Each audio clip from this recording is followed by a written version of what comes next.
बिस्मिल्लाहिर्रहमानिर्रहीम। अस्सलाम वालेकुम। मेरे चैनल पर खुश आमदीद।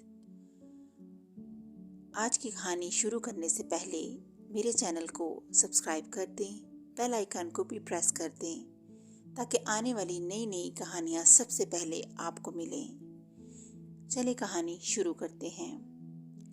बशीरन नूरपुर की दोबन के नाम से मशहूर थी। ये नहायत ईमानदार और अपने काम से काम रखने वाली औरत थी। किसी के मामलात में दखल न दिया करती थी। अगर कभी किसी की जेब से इसे पैसे मिलते तो वो फौरन इसे वापस कर दिया करती थी। इसकी ईमानदारी की वजह से नूरपुर के तमाम लोग इसी से कपड़े धुलवाते। यहाँ तक कि बादशाह, वजीर और शहर के काजी के कपड़े भी बशीरन ही धोती थी। साफ सुथरे बेदाग कपड़े देखकर सबका दिल खुश हो जाता। एक दिन बशीरन को शेरवानी की जेब से एक अंगूठी मिली, जिसे देखकर वो हैरान रह गई। उल्ट पलट कर देखा, ऐसी चकाचौंध अंगूठी जिसमें कीमती हीरा भी लगा हुआ था, इसने अपनी जिंदगी में कभी नहीं देखी थी। जल्दी से शेरवानी की निशानी देखी तो इसे मालूम हुआ कि यह वजीर अकबर अली की शेरवानी है। इसने दिल में सोचा कि जैसे ही कपड़े सूखेंगे वो सबसे पहले अकबर अली के घर जाएगी और उसको अंगूठी समेत कपड़े भी वापस करेगी। अंगूठी को दुपट्टों के पल्लों में बांधकर वो घर आ गई। घर पहुंची तो उसे पता चला कि इसकी इकलौती बेटी को तेज बुखार है। इसी वक्त वो इसी के दिखाने लग गई। बेटी के माथे पर पट्टी रख रख कर बुखार कम करने की कोशिश करती रही।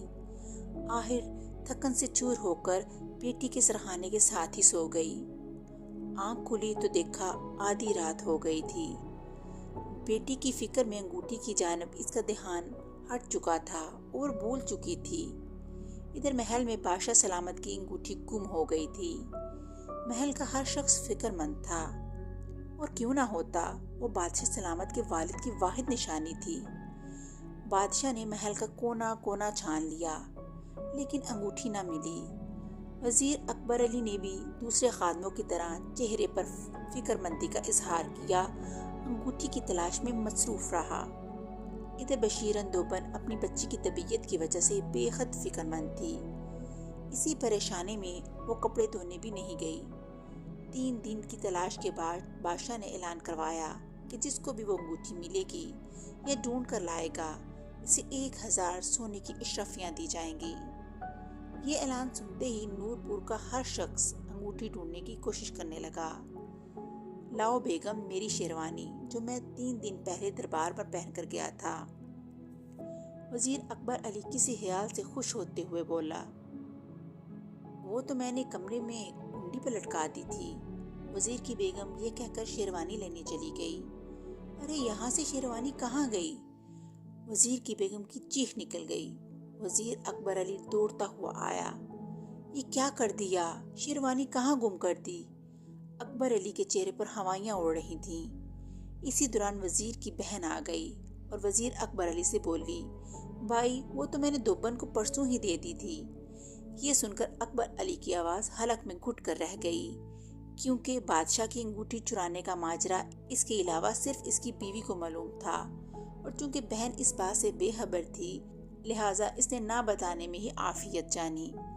बहन के जाते ही अकबर गुस्से और परेशानी से खात मरने लगा, क्योंकि वो जानता था कि नूरपुर की दोबन बहुत ईमानदार है। अगर इसने ऐलान सुनकर वो अंगूठी दरबार में बादशाह सलामत को पेश कर दी तो बादशाह मेरी गर्दन उड़ा देगा। क्योंकि ये अंगूठी वजीर अकबर अली की शेरवानी से बरामद हुई थी, तो ये बात दोबन सच सच बता देगी। अकबर अली जानता था कि बादशाह सलामत की ये अंगूठी इनके वालिद की निशानी है, और ये इन्हीं जान से भी ज़्यादा अजीज़ है। लिहाजा इसे पाने के लिए बादशाह बड़े से बड़े इनाम देने से गुरेज नहीं करेंगे। इनाम के लालच में और बादशाह की नज़रों में सुरखरू होने के लिए अकबर अली ने ये अंगूठी चुराई थी। इसे नहीं मालूम था कि सब तदबीरें उल्ट हो जाएंगी। पूरी रात वजीर अकबर अली मुख्तलिफ मंसूबे बनाता रहा। आखिर एक मंसूबा इसे बेहतर लगा कि दोबन को झूठा साबित करके इसी पर चोरी का इल्ज़ाम लगा देगा तो यकीनन बच जाएगा। ये सोचकर वो इत्मीनान से सोने के लिए लेट गया। بشیرن دوبن کی بیٹی کی طبیعت زیادہ خراب ہوئی تو وہ صبح ہوتے ہی اسے طبیب کے پاس لے گئی۔ ارے جسے بادشاہ کی انگوٹھی مل جائے گی اس کے تو باغ ہی جاگ جائیں گے، نہ جانے نور پور کا وہ کون خوش قسمت انسان ہوگا۔ قریب بیٹھی عورتوں کی گفتگو سن کر دوبن چونکی اور اسے وزیر اکبر علی کی وہ انگوٹھی یاد آ گئی۔ انہی عورتوں نے دوبن کو بادشاہ کی انگوٹھی کی ساری بات بتائی۔ دوا لینے کے بعد وہ جلدی گھر پہنچی، دوپٹے کا آنچل کھول کر انگوٹھی دیکھی اور وزیر اکبر علی کی اس حرکت کو سمجھتے ہوئے افسوس کرنے لگی۔ وزیر اکبر علی نے اپنے منصوبے کو عملی جامہ پہنانے کے لیے سب سے پہلے اپنی بہن کو دوسرے گاؤں بھجوا دیا تاکہ وہ اس کا راز نہ جان سکے۔ ادھر دوبن سیدھی بادشاہ سلامت کے دربار میں پہنچی کیونکہ وہ جانتی تھی کہ وزیر اکبر علی اس وقت دربار میں ہوگا۔ بادشاہ سلامت نور پور کی دوبن دربار میں آنے کی اجازت چاہتی ہے۔ خادم خاص نے آ کر بادشاہ سلامت سے اجازت چاہی۔ دربار میں دوبن کا نام سن کر وزیر سٹپٹایا۔ اجازت ہے۔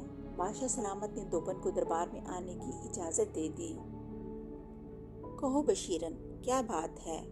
بادشاہ سلامت نے دوبن کو دربار میں مخاطب کیا۔ عالی جاں گستاخی معاف، میں آپ سے نہیں وزیر اکبر علی سے ملنے آئی ہوں، ان کی ایک امانت لٹانی ہے۔ دوبن نے نہایت عاجزانہ انداز میں کہا، اگر آپ کی اجازت ہو تو میں ان کی یہ شیروانی اور یہ انگوٹھی واپس کرنا چاہتی ہوں جو ان کی شیروانی کی جیب سے نکلی ہے۔ دوبن نے دونوں چیزیں بادشاہ سلامت کے آگے رکھ دیں۔ بادشاہ اپنی انگوٹھی دوبن کے ہاتھ میں دے کر اٹھ کھڑا ہوا۔ ادھر وزیر اکبر علی کے پسینے چھوٹ گئے۔ یہ میری انگوٹھی نہیں، یہ تو بادشاہ سلامت کی ہے، تمہارے پاس کیسے آئی؟ یہ یقیناً تم نے چرائی ہوگی اور اب مجھ پر تہمت لگاتی ہو۔ وزیر نے نہایت مکاری سے دوبن پر الزام لگایا۔ بادشاہ سلامت دوبن کو دیکھنے لگے۔ دوبن کو وزیر اکبر علی سے یہ توقع نہیں تھی، لیکن وہ بھی نہایت سمجھدار تھی۔ فوراً عرض کیا، عالی جاں اگر میں یہ انگوٹھی چراتی تو پھر یہاں واپس کرنے کیوں آتی؟ یہ تو مجھے اکبر علی کی شیروانی کی جیب سے ملی ہے اور مجھ غریب کا محل سے کیا تعلق جو میں یہاں آ کر چیزیں چراؤں؟ بادشاہ سلامت یہ دوبن جھوٹ بول رہی ہے اور سراسر بہتان لگا رہی ہے۔ وزیر اکبر علی اتنے کڑوے سچ کو سن کر چیخ پڑا۔ سچ پوچھیں تو دربار میں سب کو دوبن کے سچ پر یقین تھا اور بادشاہ سلامت کو بھی دوبن کی بات میں وزن محسوس ہوا۔ بادشاہ سلامت، میری بیگم نے یہ شیروانی پرسوں دھلنے دی تھی۔ اس انگوٹھی کو غائب ہوئے آج چوتھا دن ہے۔ اگر انگوٹھی میری شیروانی سے نکلی ہوتی تو یہ اسی وقت لے آتی۔ یہ دوبن جھوٹ بول رہی ہے، اس کے دل میں کھوٹ ہے، جبھی اتنے دن تک یہ انگوٹھی اپنے پاس رکھی۔ وزیر اکبر علی نے پینترا بدلا۔ دوبن نے اپنی بیٹی کی طبیعت کی ساری روداد بادشاہ کو سنا دی۔ اس نے ساتھ ہی یہ بھی وضاحت کر دی یہ شیروانی وزیر کی بیگم نے نہیں بلکہ اس کی بہن نے دلہنے کے دی تھی۔ دوبن کی بات کو سچا سمجھ کر وزیر کی بہن اور اس طبیب کو دربار میں بلایا گیا۔ طبیب تو حاضر ہو گیا مگر وزیر کی بہن حاضر نہ ہوئی۔ طبیب نے دوبن کی بیٹی کی طبیعت کے بارے میں بادشاہ کو سب بتا دیا۔ ادھر وزیر کی بہن کو شاہی خادموں کے ذریعے دربار میں بلایا گیا۔ چونکہ بہن اپنے بھائی وزیر اکبر کی اس عیاری سے واقف نہ تھی لہٰذا اس نے بھی دوبن کے حق میں سچی گواہی دی۔ یوں اکبر علی کے جھوٹ اور چوری کا پول کھل گیا۔ بادشاہ نے وزیر اکبر علی کو عہدے سے برطرف کر دیا اور 10 سال قید بامشقت کی سزا سنائی اور دوبن کو 1000 سونے کی اشرفیوں کے ساتھ ساتھ اس کی ایمانداری پر ماہانہ وظیفہ مقرر کرتے ہوئے مزید انعام و اکرام سے نوازا۔ اس طرح کہانی کا اختتام ہوا۔